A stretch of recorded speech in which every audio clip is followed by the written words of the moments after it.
Hello, in this video I'm going to explain how to create a really cool design like this by combining an image with a set of words in a creative way. And this is all done using the power of Photoshop clipping masks. We'll use the clipping masks to confine the portrait to the shape of the words to create our effect. So let's get cracking. Here's our starting image here. We'll begin by opening it up into Photoshop, and then let's grab the horizontal type tool from the tools panel over here, and we'll use this to type our words. Now, of course, you want to start by choosing a font, and we can do that in the tool options at the top here.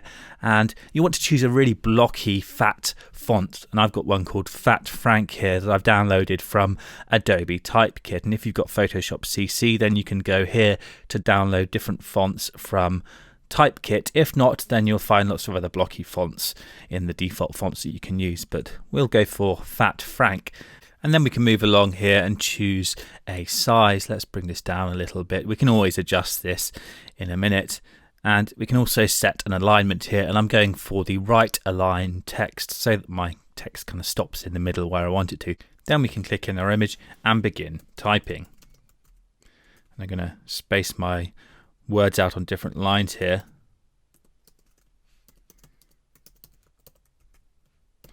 We can always go and adjust this later on.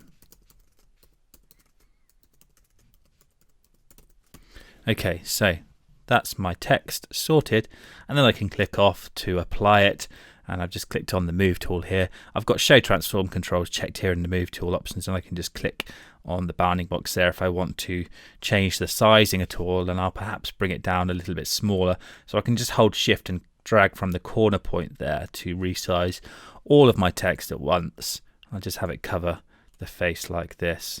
And as I say, we can fine tune the sizing in a moment, but I'll leave it kind of like that for now. I could also perhaps crop in a bit tighter here. So I'll grab the crop box. I can choose a crop ratio up here, and in fact that's working quite well for me here. So I'm just going to fine tune that crop box and perhaps change the depth. I just need to right click and clear the ratio, and I'll drag down slightly to bring it down to about that point just below the chin, and then double click to apply. And notice in the crop tool options here, I've got the delete crop pixels checkbox here unchecked, and that means that my crop is non-destructive, which gives me the rest of my image if I ever want to go back and fine tune the positioning of my background image. If I grab the move tool and click on it, you can see I can still drag it around outside the confines of the crop. Now we can use a clipping mask to confine the image to the shape of my words here, and this is really easy. All we have to do is duplicate the background layer with Command or Control and J. That's Command J on a Mac, Control J on a PC. Then we can drag that layer to the top of the stack, and let's just hide that background layer for a moment. Then to create a clipping mask, we can either right click and choose Create Clipping Mask, or we can hold Alt, and if we hover over the line between those two layers, notice how the icon changes there to show me that I can clip one layer to the other, but by alt clicking between them. And now you can see my image is confined to the shape of those words. But I'd also like to reveal the other half of my portrait. I want to show half a face and half of these words here. So I'm just going to undo that for a second. And now I'm going to go back to my words here, and I'm going to grab the rectangular tool from the tools panel over here. In the options here, I can make sure we're set to shape, and we can choose a color here. Again, it doesn't really matter what the color is. Then I can just drag a box. So I'm just going to drag a box over this half of the image here, and I'll bring it to about there.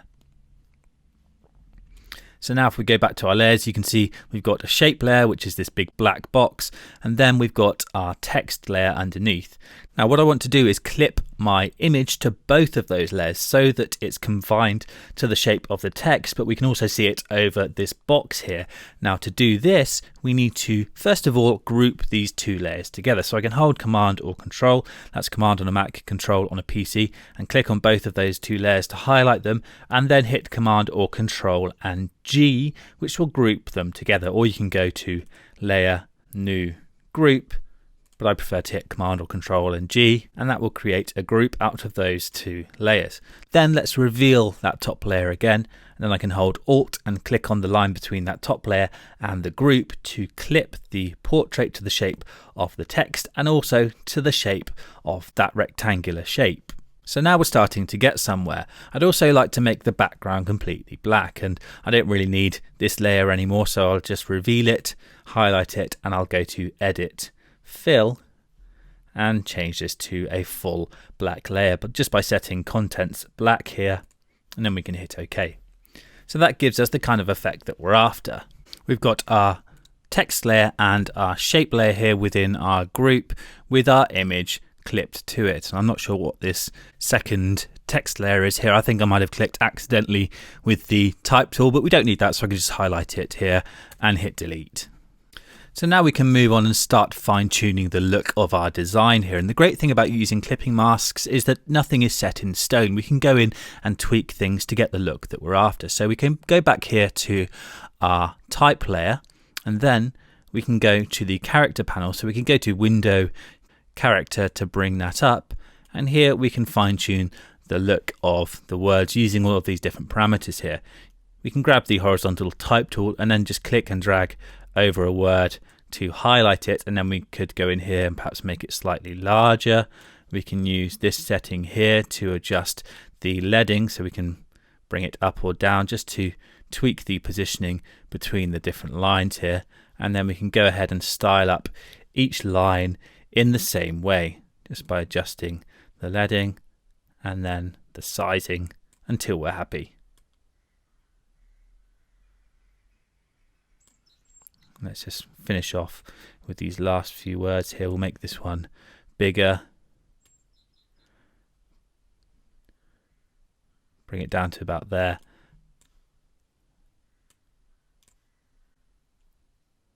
And then just keep fine-tuning until everything looks right. I'm trying to size my different words here to keep them in kind of a nice shape that goes with the shape of the face to give me a bit of symmetry here.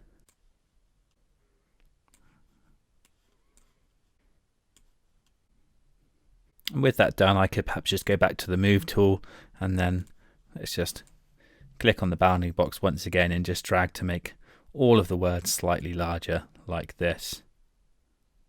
And I think I'm just going to have to tweak this largest word here. It's inconveniently longer than all of the other words, so we're just going to need to shorten it a little bit. Let's go back to the character panel and change the sizing. And I'm happy with that, so I can click off the tool again. And now all I need to do is fine tune the tones and really just finish off the image in any way I like. So I'm going to convert to mono just to simplify things. So I'll go down to the bottom of the layers panel here, and I'll click the create adjustment layer icon here, making sure I've got the top layer there highlighted. I'll click down here and choose black and white to give me a nice simple black and white conversion. I can of course tweak the colors over here if I like to change the brightness of these different color ranges. And I also like to use the camera raw filter to finish things off. So to do this, I'm going to create a merged copy of all of my layers here with the keyboard shortcut Command or Control, Shift, Alt and E. And then I'll take this merged layer here into the camera raw filter. So I go to Filter, Camera Raw Filter up here. Now, first of all, I'd like to tweak the tones. We could perhaps just drop the highlights a little, perhaps lift the shadows, and you can see it. I'm just trying to make the text here a little bolder, make it stand out a little better. We could perhaps change the clarity over here to give us kind of a rougher effect like that.